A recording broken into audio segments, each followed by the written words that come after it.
Bismillahirrahmanirrahim. Alhamdulillah dzil izzati wal jalal alladzi amarana bi ikhlasil a'mal.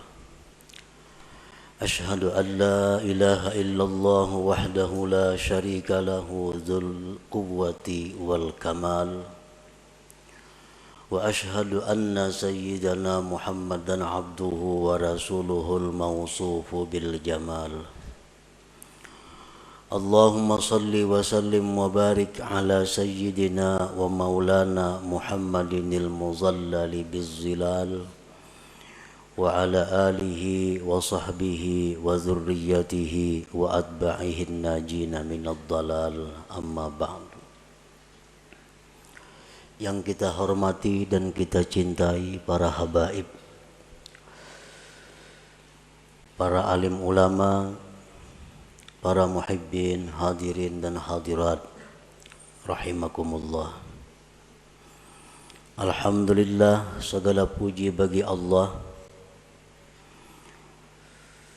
Kita bersyukur kehadirat Allah Subhanahu wa taala yang telah mengumpulkan kita di tempat yang penuh berkah ini. Dan semoga kita selalu dikumpulkan oleh Allah dalam kebaikan dan takwa. Salawat dan salam kita haturkan kepada junjungan kita Nabi besar Muhammad sallallahu alaihi wasallam dan kepada seluruh keluarga, para sahabat, zuriat dan pengikut beliau. Para muhibbin rahimakumullah, al-hikmatul ashirah minal hikamil ataiyah. Qala al-imam Ahmad bin Athaillah as-Sakandari rahimahullah wa nafa'ana bi ulumi. Hikmah yang ke-10 daripada al-hikamil ataiyah. Berkata al-imam Ahmad bin Athaillah as-Sakandari rahimahullah, al-a'malu suwarun qa'imah wa arwahuha wujudu sirril ikhlasi fiha. Bermula amal-amal adalah rupa-rupa yang berdiri, dan roh-roh itu amal adanya sirrul ikhlas pada amal itu. Nah, para muhibbin rahimakumullah, dimaksud dengan apa yang disebutkan oleh Al-Imam Ahmad ibnu Athaillah tadi adalah al-a'malul jismaniyatu wal qalbiyatu ajsadun. Bermula amal-amal, baik itu amal-amal berupa jismani seperti sembahyang, membaca Al-Quran, itu disebut amal jismaniyah. Ataupun amal-amal berupa qalbiyah, amal-amal hati seperti taubat.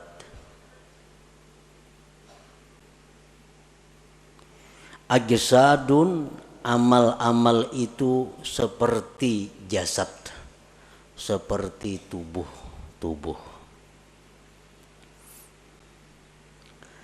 Wa arwahuha wujudul ikhlasi fiha, maka bermula roh amal itu adalah adanya ikhlas pada amal-amal itu. Fal ajsadu bila arwah sakitatun mayitatun. Bermula jasad dengan tidak ada rohnya, maka itu akan jatuh gugur dan mati. Wa kadzalikal a'mal, demikian pula amal-amal la qiyamalaha, tidak ada tegak dengannya illa biwujudil ikhlasi fiha, melainkan dengan adanya ikhlas pada amal-amal itu. Nah, para muhibbin rahimakumullah, Imam Ahmad Ibnu Athaillah mencontohkan amal perbuatan kita ini, baik yang jismani atau yang rohani, itu seperti tubuh, seperti jasad. Sedangkan rohnya adalah ikhlas. Artinya bahwa amal yang kita lakukan itu kalau tidak ikhlas berarti tidak punya roh. Jasad yang tidak punya roh itu akan dikubur, akan tidak bisa dimanfaatkan. Nah, demikian pula amal ibadah kita yang tidak ada ruhnya, tidak ada ikhlasnya, akan tersia-sia, tidak diterima di sisi Allah Subhanahu wa ta'ala.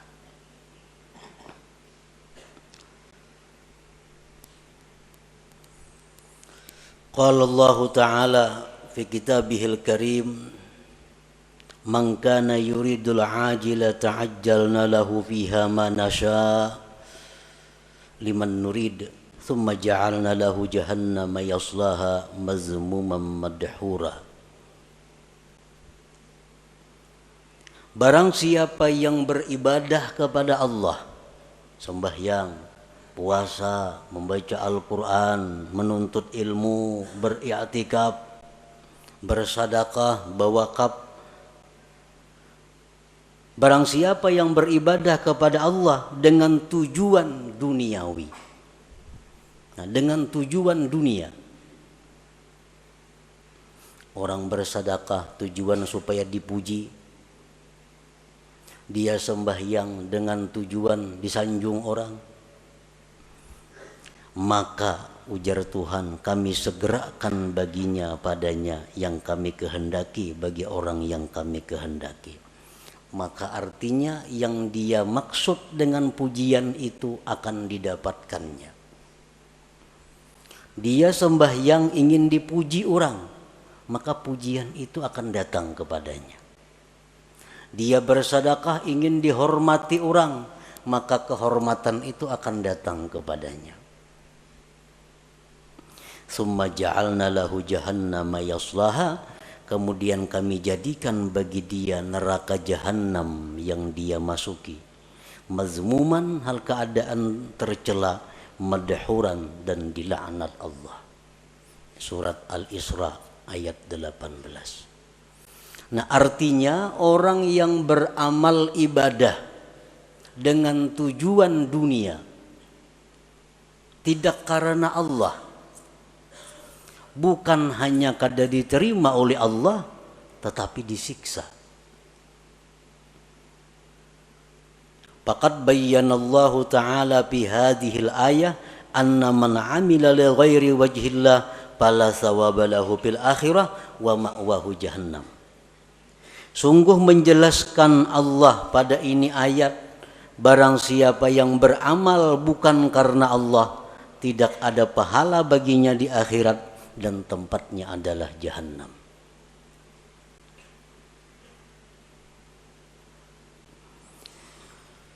Para muhibbin rahimakumullah, Rasulullah sallallahu alaihi wasallam bersabda, innal abda la ya'malu a'malan hasanah fatas'adul malaikatu fi suhufin mukhtatamah fatulqa baina yadayillahi ta'ala fayaqulu alqu hadhihi as-sahifah fa innahu lam yurad bima fiha wajhi.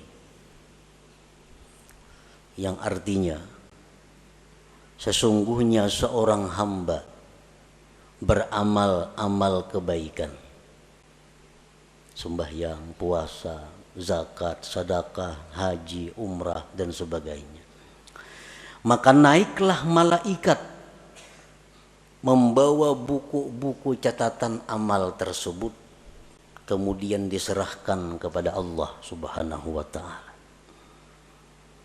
Maka Allah berfirman, lemparkan ini catatan amal, bahwasanya dia tidak dikehendaki dengan yang ada pada catatan itu akan zatku, ujar Tuhan. Artinya buang itu amalan, karena inya beramal itu bukan karena aku. Waqala Rasulullah sallallahu alaihi wasallam, idza kana akhiruz zaman sarat ummati thalasa firaq, firqatun ya'buduna Allah khalisa, wa firqatun ya'buduna Allah riya'a, wa firqatun ya'buduna Allah liyastaqilu bihin nas. Fayaqulu Allahu azza wa jalla lil mukhlisin idhabu ilal jannah, wa yaqulu lil akharin idhabu bihim ilan nar. Apabila akhir zaman, ujar Rasulullah, jadilah umatku itu 3 kelompok, 3 golongan. Satu golongan yang beribadah kepada Allah ikhlas. Golongan yang lain ada yang beribadah riya, mengharapkan sesuatu dari makhluk, baik itu materi atau pujian. Satu golongan yang beribadah kepada Allah untuk mencari makan dengan manusia.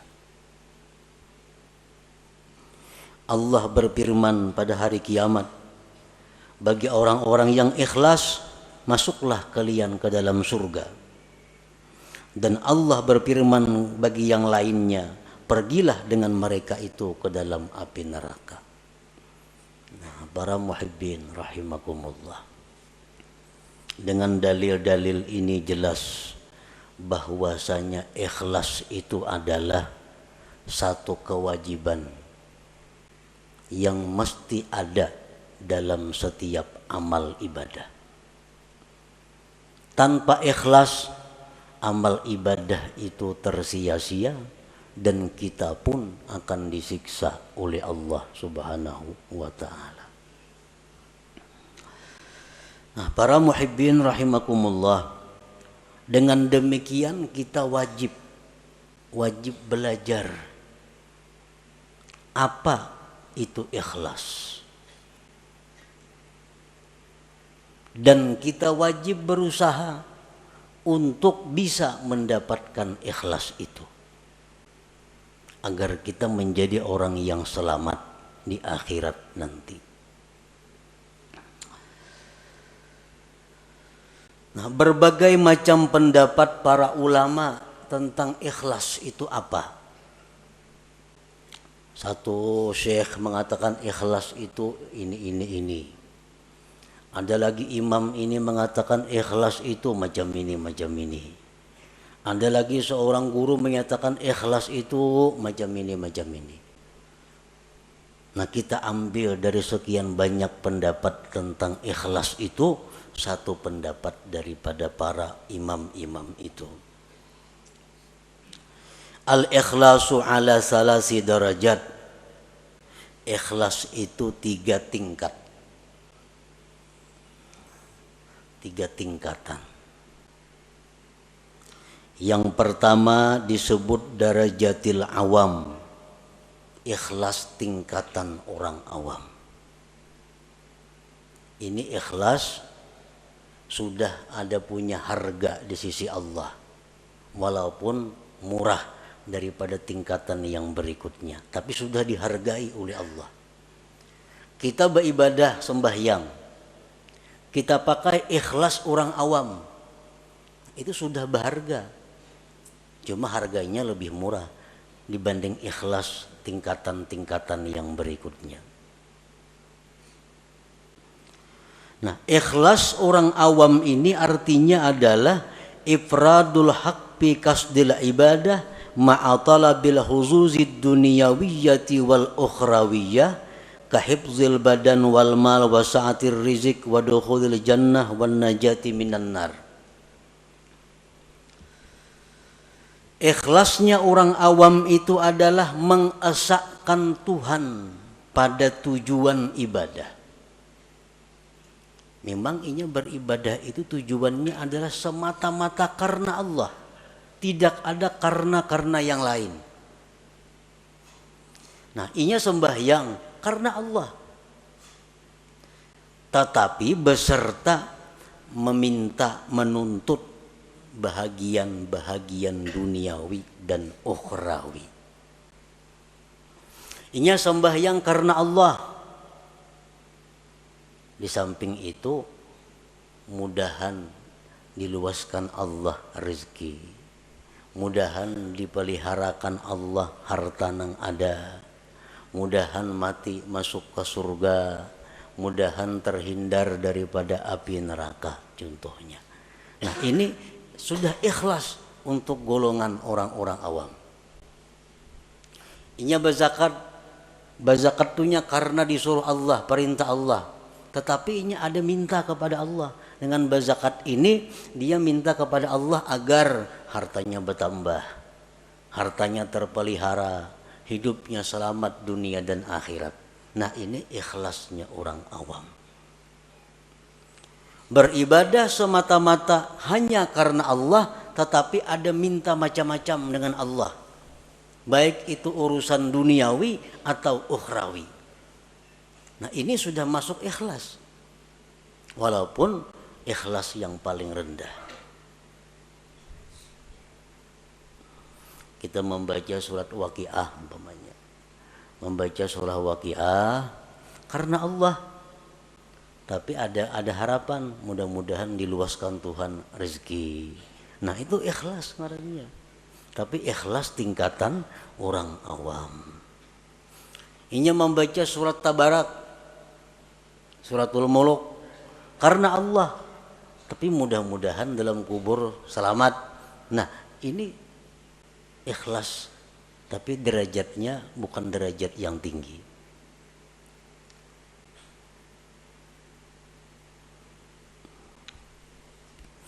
Yang kedua, darajatul khawas. Derajat ikhlas orang khawas. Ifradul haqqi fil ibadah ma'a talabil huzuzil ukhrawiyah kadukhulil jannati wan najati minan nar wal ma'rifati wal musyahadati wa ghairiha. Ikhlas tingkatan yang kedua tertinggi ini, talarang Allah menghargai daripada yang pertama tadi. Nah, ikhlas derajat yang kedua ini adalah mengesahkan Allah pada ibadah. Artinya inya beribadah itu semata-mata hanya karena Allah, kada ada karena yang lain. Tetapi serta tuntutan akhirat, masuk surga, selamat daripada api neraka, diberi Tuhan ma'rifat, diberi Tuhan musyahadah. Nah, ini yang dituntutnya kepada Allah. Ini berzikir babanya 1000 sehari atau 10.000 sehari. La ilaha illallah, la ilaha illallah. Tujuannya apa berzikir ini? Karena Allah. Allah nyuruh berzikir. Tapi inya minta kepada Allah agar diberi makrifat kepada Allah. Agar diberi musyahadah. Nah, ini ikhlas tapi menurut tingkatan khawas ngarannya. Belum lagi sampai ke derajat yang tertinggi daripada ikhlas itu. Tapi sudah ikhlas ngarannya. Ya, tadi orang membaca surah Tabarak supaya dalam kubur selamat daripada fitnah kubur. Nah, ini ikhlas. Tuntutan akhirat. Ini ikhlas derajat khawas ngarannya.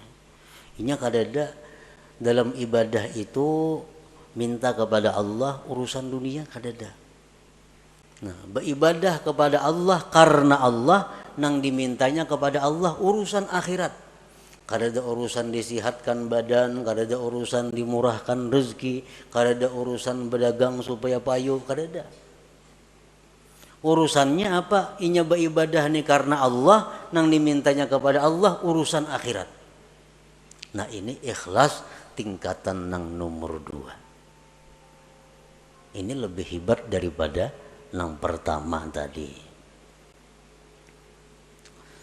Yang ketiga, darajatul khawasil khawas. Nah, ini derajat yang tertinggi. tahqiqul ubudiyah wal qiyamu bi huquqir rububiyah bil ibadah. Dia beribadah itu semata-mata memantapkan kehambaannya dan mendirikan dengan hak Tuhannya.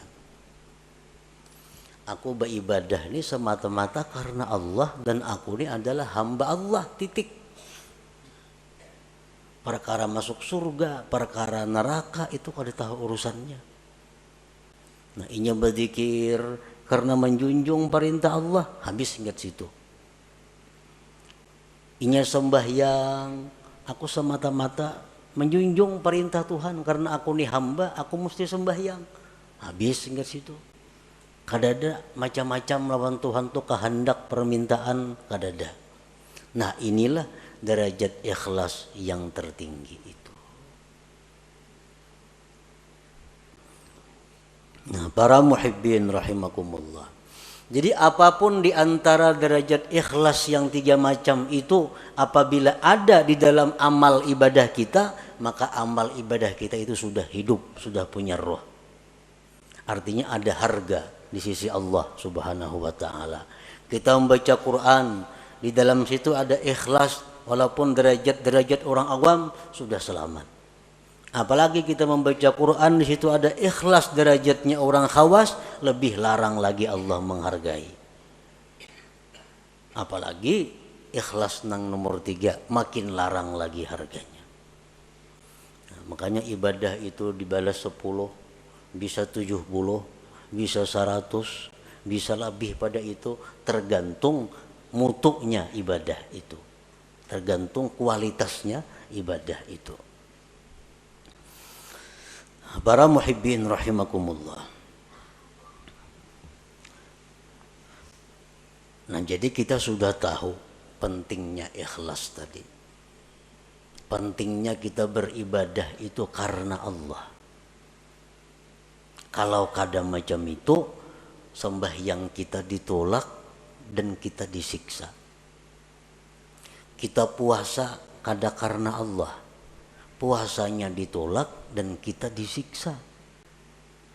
Kita bersedekah kada karena Allah, berbagi-bagi duitnya, tapi kada karena Allah, duitnya kada diganti Tuhan, berpahala kada, disiksa, duitnya habis. Kalau orang tuh bersedekah karena Allah, akan mendatangkan kelapangan, mendatangkan kebahagiaan. Karena Allah. Tapi kalau orang ini membagi-bagi duit, membagi baras, membagi apa, kada karena Allah, ujung-ujungnya bisa gila, bisa stres. Karena kada karena Allah. Nah, ini akibatnya dalam dunia pun sudah menderita.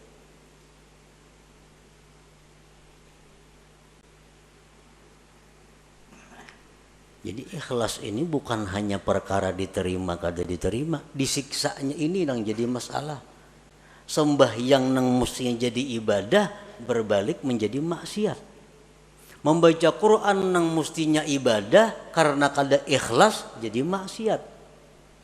Bersedekah nang mestinya ibadah tapi karena kada ikhlas jadi maksiat. Nah, oleh karena itu kita wajib fardhu ain mempelajari apa itu ikhlas supaya bisa amal itu diterima oleh Allah Subhanahu wa taala.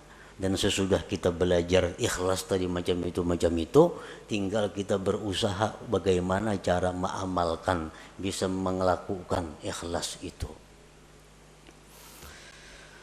Para muhibbin rahimakumullah, yuktasabul ikhlas bitadabburil ayati wal akhbar fi targhibil ikhlas wa tarhibir riya. Nah, supaya kawa ikhlas, kita sudah tahu tuh di ikhlas tadi, ibadah nang karena Allah, kada ada karena nang lain-lain, itu ikhlas. Tahu sudah kita. Cuma kayak apa supaya kau menerapkan itu di dalam ibadah kita. Nah, ikhlas itu diusahai pertama dengan merenungi ayat-ayat, hadis-hadis yang menggemarkan ikhlas dan menakuti riya. Nah, kita cari, kita renungi Al-Quran, bagaimana memuji orang yang ikhlas. Al-Quran, Al-Hadis, bagaimana menerangkan akibat surga terhadap orang yang ikhlas. Al-Quran, Al-Hadis menakutkan bagaimana orang yang kada ikhlas. Orang yang kada ikhlas itu beramal, apapun amal ibadah, kada ikhlas. Itu di akhirat dipanggil Allah dengan panggilan ya munafik, hai munafik.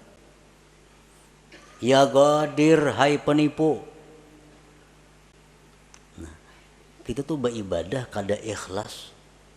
Allah memanggil di akhirat dengan panggilan hai penipu, hai orang munafik. Nah, ini yang kita renungi hadis-hadis seperti ini agar kita bisa ikhlas. Bahkan diriwayatkan bahwa orang yang tidak ikhlas itu nanti di akhirat akan diulu-ulu oleh Allah. Sebagaimana dia dalam dunia mengulu-ulu kepada Allah. Kan sembahyang. Tapi sembahyang ini yang dicarinya adalah pujian. Itu mah ulu-ulu Tuhan ngarannya. Kisahnya menyembah Tuhan, tapi hatinya menyembah orang yang dia harapkan. Nah, di akhirat dibalas Allah. Jar Tuhan pulang bin pulan masukkan ke surga. Masukkan. Nah, bejurut kesukaan ke surga. Sampai kamu ke pintu surga ditutup orang pintunya, tak ditutup. Nah, ujar Tuhan dalam dunia ikam maulu-ulu aku, sekarang giliranku maulu-ulu ikam. Nah, ditampayakan surga kenikmatan sekalinya kada boleh masuk ke neraka dulu singgah. Nah, inilah akibat orang yang maulu-ulu Allah di dalam dunia. Bersedekah itu ibadah. Mestinya karena Allah. Tapi kalau kada karena Allah itu istihza billah, maulu-ulu dengan Allah. Allah akan membalas nantinya ulu-ulu itu di akhirat.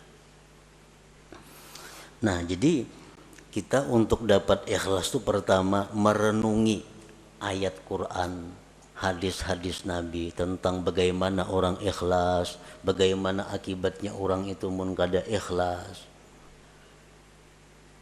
Yang kedua, supaya bisa ikhlas itu wa bi ikhfa'i wa kitmanil hasanati wal a'malis shalihat, menyembunyikan amal-amal saleh itu, baik waktu melakukannya atau sesudah melakukannya. Nah, bersembunyi ini mendukung supaya ikhlas.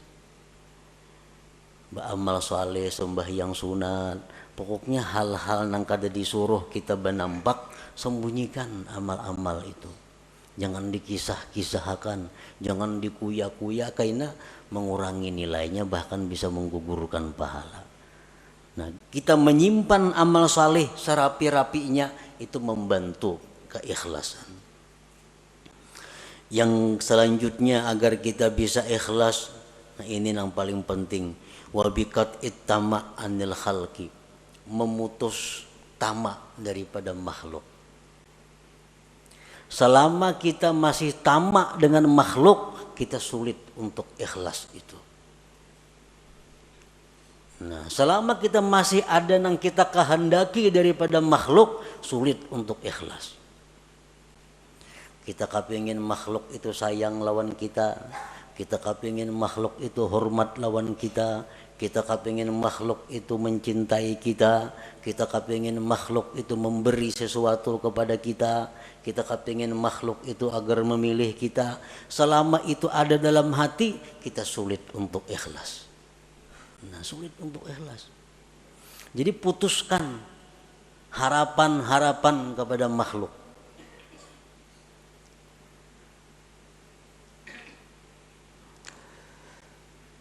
Wa bidawamir riyadhati wal mujahadah, dan juga dengan selalu latihan dan berjuang. Jadi ikhlas ini mesti dilatih dan berjuang. dikisahkan bahwa salah seorang salihin ini sembahyang berpuluh-puluh tahun hanya di saf pertama, sembahyang berjamaah. Saf kedua kada biasa, apalagi masbuk makin kada. Selalu di saf pertama.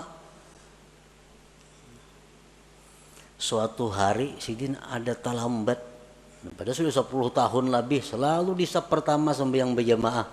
Suatu hari ada masalah sehingga datang ke masjid masbuk. Lalu ujar Sidin, aku merasa supan masbuk nih, merasa supan karena mahir di saf pertama. Sekarang masbuk aku merasa supan. Nah, begitu merasa supan, lalu Sidin menyimpulkan bahwa yang selama ini aku sembah yang di saf pertama itu adalah riya, bukan karena Allah. Buktinya aku hari ini supan sembahyang masbuk. Lalu ujar Sidin, sembahyang yang sekian puluh tahun tadi aku qadha hari demi hari, aku hari demi hari diqadha. Nah, ini ngarannya adalah riyadhah wal mujahadah. Nah, kita sembahyang ada tadi asa ada riyanya, ulangi sembahyang biasa. Nah, di rumah surangan sampai bujur-bujur murni sembahyang kita. Kita tadi berzikir, kita tadi membaca Quran di tengah orang banyak. Tadi rasanya asa ada riya nih. Kayaknya di kamar buliki sorangan membaca. Nah, ini riyadhah wal mujahadah untuk mendatangkan ikhlas ke dalam diri kita. Nah, kemudian lagi supaya bisa ikhlas itu adalah waddu'a ilallah ayyarzuqahul ikhlas.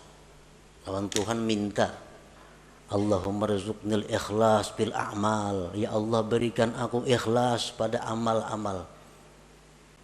Ini perlu lawan Tuhan, karena kalau Allah memberi satu mat saja. Allahumma rzuqni al ikhlasa bil a'mal. Ya Allah, aku minta ikhlas pada segala amal. Selanjutnya lagi yang mendatangkan ikhlas adalah suhbatul mukhlisin, bakawan lawan orang-orang ikhlas. Mun bakawan lawan orang nang katuju riya, menjangkit katuju riya juga. Kawani orang-orang nang ikhlas, maka itu akan membawa ikhlas kepada diri kita. Wal iktifa bi ilmillahi ta'ala, dan ikhlas itu juga didatangkan dengan merasa cukup dengan ilmu Allah, merasa cukup dengan tahunya Allah. Aku nih beramal bila Tuhan tahu saya kung cukup dah, yang lain biar kada nang tahunya. Nah, ini iktifa bi ilmillah. Bila kita kau macam itu, ikhlas. Aku beribadah, kada penting manusia, kada penting orang lain tahu. Bila Allah saya kung tahu cukup sudah. Nah, jadi itu jalan-jalan untuk mendapatkan ikhlas tadi. Nah, para muhibbin rahimakumullah. Qala ba'duhum man amila arba'atan biduni arba'atin lam yantafi bi amali. Barang siapa yang beramal, berbuat 4 perkara tanpa disertai dengan 4 perkara yang lain, maka dia tidak akan bisa mengambil manfaat dengan amalnya. Yang pertama, al-khaufu biduni hazar. Takut tapi kada waspada.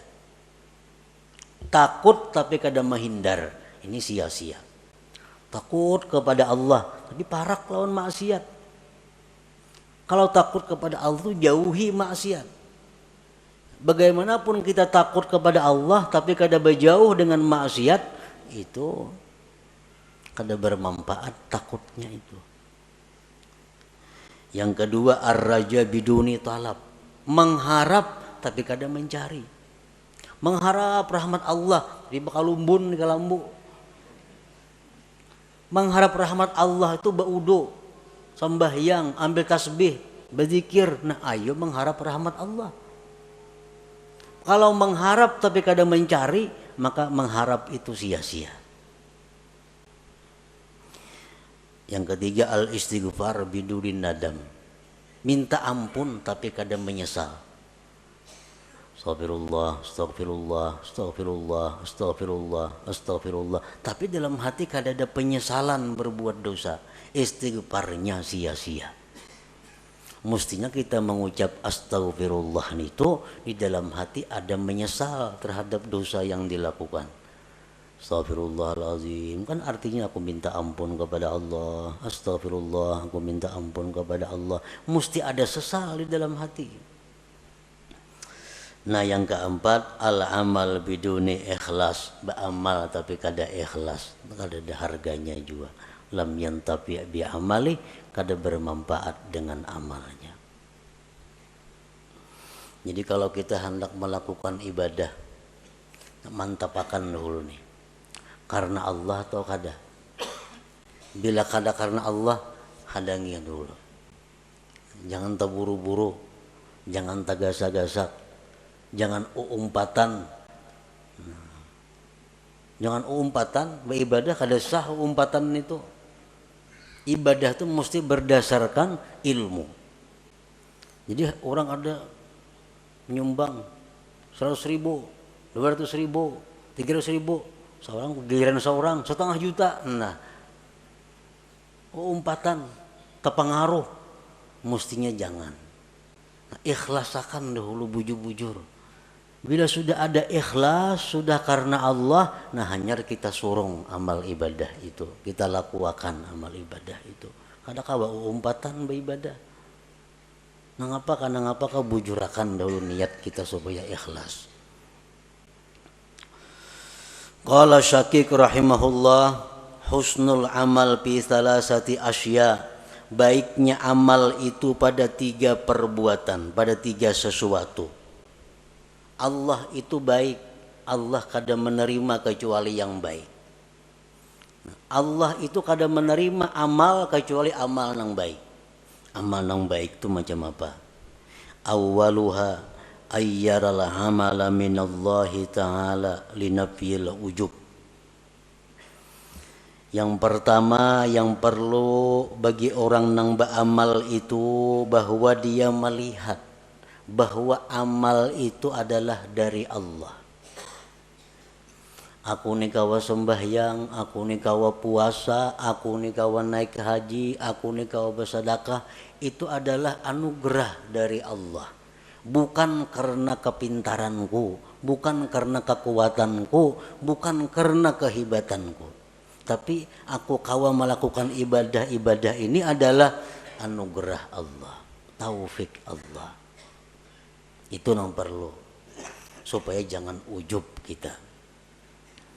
Nah yang kedua, ayyurida bihi ridallah likasril hawa, bahwa dia beramal itu menghendaki keridaan Allah, bukan untuk kesenangan diri sendiri.